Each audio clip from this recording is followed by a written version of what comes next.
Bat উঁচিয়ে Warner হয়তো জানান দিচ্ছেন বয়স হয়েছে কিন্তু ফুরিয়ে যাননি। আর তাই অসাধারণ 50 দিয়েই কেরিয়ারের শেষ টেস্ট ম্যাচটি খেলে ফেললেন বাঁহাতি অজি কিংবদন্তি।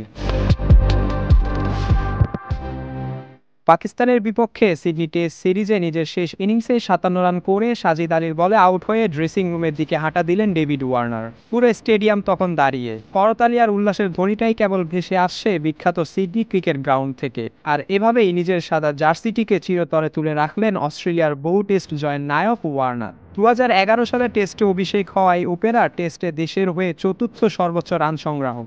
দীর্ঘ ১২ বছরে ১১২টি টেস্ট ম্যাচে ২০৫ ইনিংস খেলে করেছেন ৮৭৮৬ রান। সাথে আছে জলজলে ২৬টি শতক আর ৩৭টি অর্ধশতক। স্ট্রাইক রেটটাও মনে রাখার মতো, ৭০.১ খেলা শেষে লোকে কিভাবে তাকে মনে রাখবে সাংবাদিকদের এই প্রশ্নের উত্তরে ডেভিড ওয়ার্নার জানান, রোমাঞ্চকর ও বিনোদনদায়ী যেভাবে খেলেছি তাতে লোকের মুখে হাসি ফোটাতে পেরেছি বলে বিশ্বাস করি এবং আশা করি তরুণরাও আমাকে অনুসরণ করবে। সাদা বল থেকে টেস্ট ক্রিকেট, এটাই আমাদের খেলার সর্বোচ্চ অবস্থান। তাই কঠোর পরিশ্রম করো এবং লাল বলের ক্রিকেট খেলো, কারণ এটাও মজার।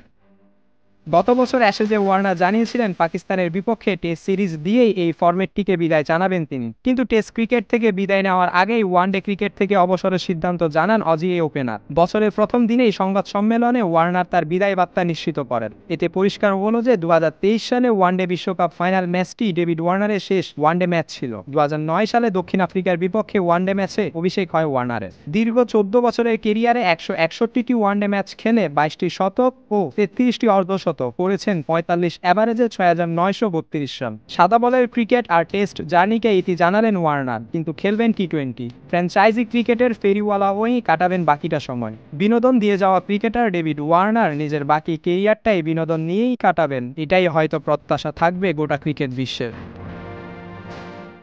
Mahmudul Ashik, ten sports.